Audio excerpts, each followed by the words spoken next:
നമസ്കാരം. കേരളീയൻ ന്യൂസിലേക്ക് സ്വാഗതം. ആരാണ് KP യോഹന്നാൻ? അമേരിക്കയിൽ വെച്ച് പ്രഭാത നടത്തത്തിനിടെ വാഹനമിടിച്ച് പരിക്കേറ്റ് ചികിത്സയിലായിരിക്കെ മരണമടഞ്ഞ KP യോഹന്നാന്റെ ജീവിത കഥയിലേക്ക് ഒരു എത്തിനോട്ടം. തിരുവല്ലയിലെ നിരണത്ത് ജനിച്ച് താറാവ് കച്ചവടക്കാരനായി ജീവിതം തുടങ്ങി ശതകോടികളുടെ അധിപനായ മെത്രാനിലേക്ക് എത്തിച്ചേർന്ന KP യോഹന്നാൻ വിശ്വാസികളെ സംബന്ധിച്ചിടത്തോളം നിരാലംബർക്ക് സാന്ത്വനവും ആതുര സേവന രംഗത്ത് നിറസാന്നിധ്യവുമായിരുന്നു.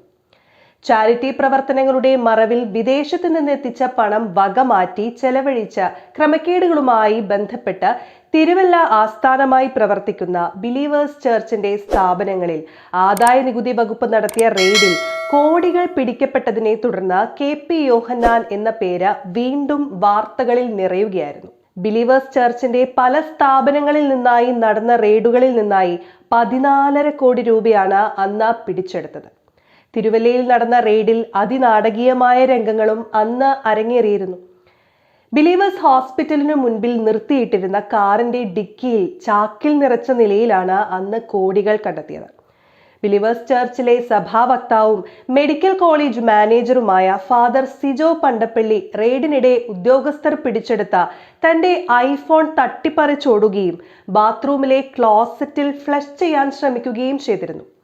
ഉദ്യോഗസ്ഥർ ഇത് തടഞ്ഞതോടെ അദ്ദേഹം ഫോൺ തറയിലെറിഞ്ഞ് തകർക്കുകയായിരുന്നു. അധികൃതർ പിടിച്ചെടുത്ത പെൻഡ്രൈവ് നശിപ്പിക്കാൻ മറ്റൊരു ജീവനക്കാരിയും അന്ന് ശ്രമിച്ചിരുന്നു.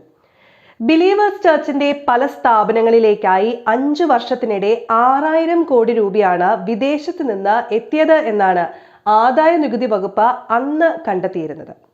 ആത്മീയ രംഗത്ത് പ്രവർത്തനത്തിലൂടെ ആശുപത്രികളും വിദ്യാഭ്യാസ സ്ഥാപനങ്ങളും കെട്ടിട സമുച്ചയങ്ങളും റിയൽ എസ്റ്റേറ്റ് വ്യാപാരവുമടക്കം കോടികളുടെ വ്യവസായ സാമ്രാജ്യം കെട്ടിപ്പടുത്ത ബിലീവേഴ്സ് ചർച്ചിന്റെ വിശദാംശങ്ങൾ ഞെട്ടിക്കുന്നതാണ്. 1950 അപ്പർ കുട്ടനാട്ടിലെ നിരണത്ത് കടപ്പിലാലിൽ വീട്ടിൽ ചാക്കോ പുന്നൂസിന്റെ മകനായി കടപ്പിലാലിൽ പുന്നൂസ് യോഹന്നാൻ എന്ന KP യോഹന്നാൻ ജനിച്ചു. മാർത്തോമ വിശ്വാസികളായ ചാക്കോയുടെ കുടുംബത്തിന് അക്കാലത്ത് പ്രധാന വരുമാന മാർഗം താറാവ് വളർത്തലായിരുന്നു. പിതാവിനോടൊപ്പം താറാവ് കൃഷിയിൽ ഏർപ്പെട്ടിരുന്ന യോഹന്നാന്റെ ജീവിതം വഴിതിരിച്ചുവിടുന്നത് WA ക്രിസ്വേൽ എന്ന അമേരിക്കക്കാരനാണ്. ക്രിസ്വേലിനൊപ്പം അമേരിക്കയിലെത്തിയ യോഹന്നാൻ അവിടെ വൈദിക പഠനത്തിൽ ഏർപ്പെട്ടു. അവിടെ നിന്നാണ് യോഹന്നാന്റെ ആത്മീയ യാത്ര ആരംഭിക്കുന്നത്. അമേരിക്കയിൽ വെച്ച് കണ്ടുമുട്ടിയ ജർമ്മൻ സ്വദേശികളായ ഗസാലയെ 1974 ജീവിത പങ്കാളിയാക്കി. ശേഷം ഇരുവരും ഒരുമിച്ചായിരുന്നു പിന്നീട് സുവിശേഷ പ്രവർത്തനങ്ങളിൽ ഏർപ്പെട്ടിരുന്നത്.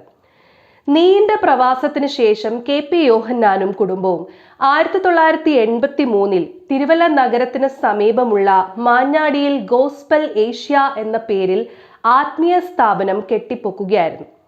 സഹോദരങ്ങളായ KP ചാക്കോ, KP മാത്യൂസ് എന്നിവരോടൊപ്പമായിരുന്നു ട്രസ്റ്റ് ആരംഭിച്ചത്. നിരവധി സംരംഭങ്ങൾ പിന്നീട് KP യോഹന്നാന്റെ നേതൃത്വത്തിൽ ഇതേ തുടർന്ന് വന്നു.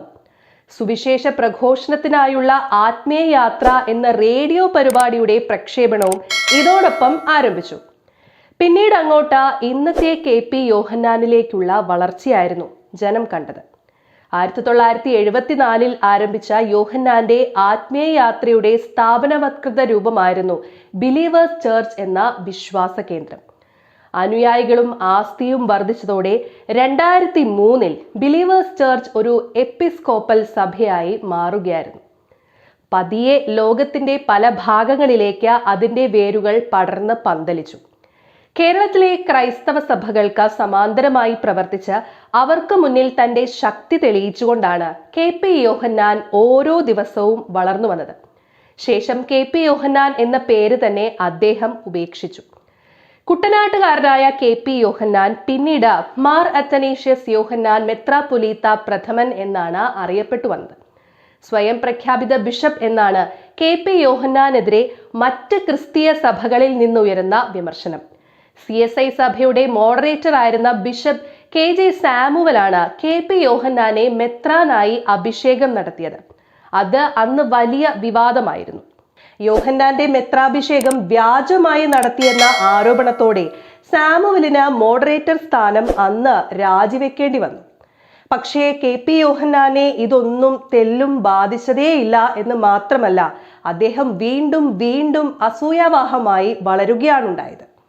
കേരളത്തിലെ വിവിധ ഇന്ത്യൻ സംസ്ഥാനങ്ങളിലും ഇതര രാജ്യങ്ങളിലുമെല്ലാം ശാഖകളുള്ള 30ഓളം ബിഷപ്പുമാരുള്ള 10ഓളം രാജ്യങ്ങളിലായി 35 ലക്ഷത്തോളം വിശ്വാസികളുള്ള ബിലീവേഴ്സ് ചർച്ച് എന്ന എപ്പിസ്കോപ്പൽ സഭയുടെ മെത്രാൻ KP യോഹന്നാൻ അവസാനം ശതകോടികളുടെ അധിപനായി മാറുകയായിരുന്നു.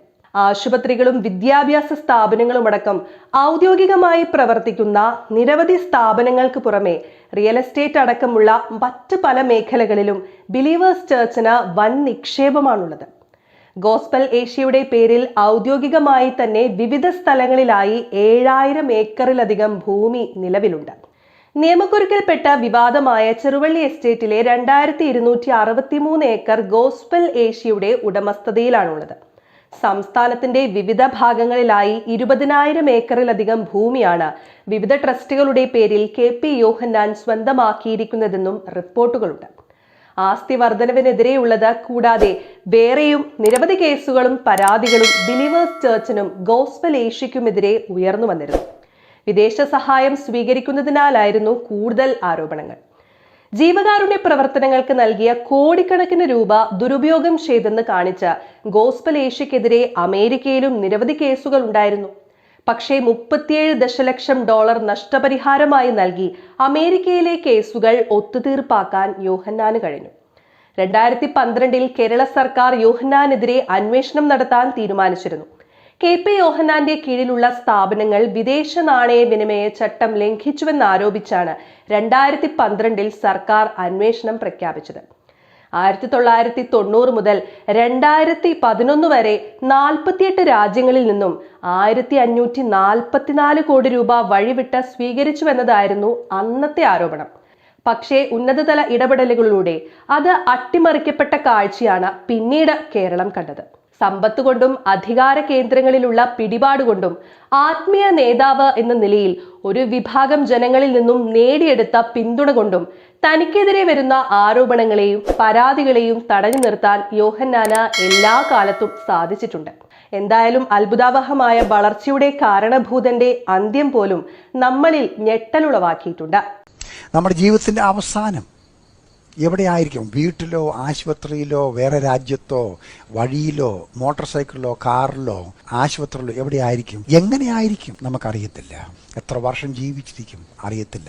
പക്ഷെങ്കിൽ ഞാൻ പറയാം, നമ്മുടെ എല്ലാം മനസ്സിൽ ഓർമ്മകൾ, there are sharp memories that stays with us.